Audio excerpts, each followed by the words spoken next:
অবিলম্বে হকারদের পুনর্বাসন দিতে হবে। রাজ্য জুড়ে ফুটপাত দখলমুক্ত করতে নির্দেশিকা জারি করেছিলেন মুখ্যমন্ত্রী মমতা বন্দ্যোপাধ্যায়। তারপর থেকে রাজ্য জুড়ে বিভিন্ন জেলায় ফুটপাত দখলমুক্ত করতে প্রশাসন সহ বিভিন্ন পৌরসভাকে দেখা গিয়েছিল সক্রিয় ভূমিকায়। কিছু পৌরসভা দখলমুক্ত হলেও এখনো পর্যন্ত হুগলি চুঁচুড়া পৌরসভায় ফুটপাত দখলমুক্ত অভিযান চালায়নি পৌরসভা। তবে মাইকিং করে সকল ব্যবসায়ীদেরই সতর্ক করা হয়েছে।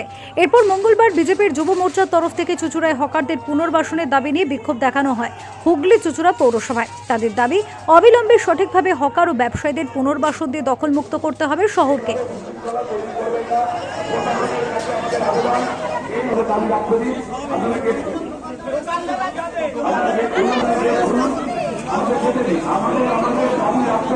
আশ্বাস বলতে আমরা যেটা প্রস্তাব রেখেছি যে যারা হকার আছে তাদের বিবেচনা করা হোক, তারা যাতে ঠিকঠাক করে ব্যবসা বাণিজ্য করতে আবার নিজেদের সংসার বা রুজি রোজগার করে তাদের জীবন নির্বাহ করতে পারে, সেই প্রস্তাব রেখেছি।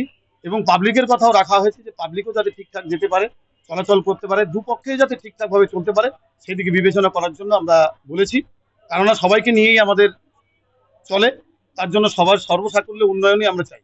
এ বিষয়ে হুগলি চুঁচুড়া পৌরসভার চেয়ারম্যান অমিত রায় বলেন, মাইকিং এ প্রচার করা হচ্ছে যাতে হকাররা নিজে থেকেই অবৈধ দখল খালি করে দেন। আমরা ইতিমধ্যেই মাইকে দুবার প্রচার করা হয়েছে, নোটিশ দেওয়া হয়েছে এবং সরতে বলা হয়েছে। এরপরে এইচও ম্যাডামের ঘরে মিটিং হয়েছে, পুলিশ প্রশাসন, ট্রাফিক ইন্সপেক্টর, ম্যাজিস্ট্রেট এবং সবাই মিলে বলা হয়েছে এরা যদি নিজেরা সরে যায় আমাদের জোর করার কোনো প্রয়োজন হবে বলে মনে হয় না।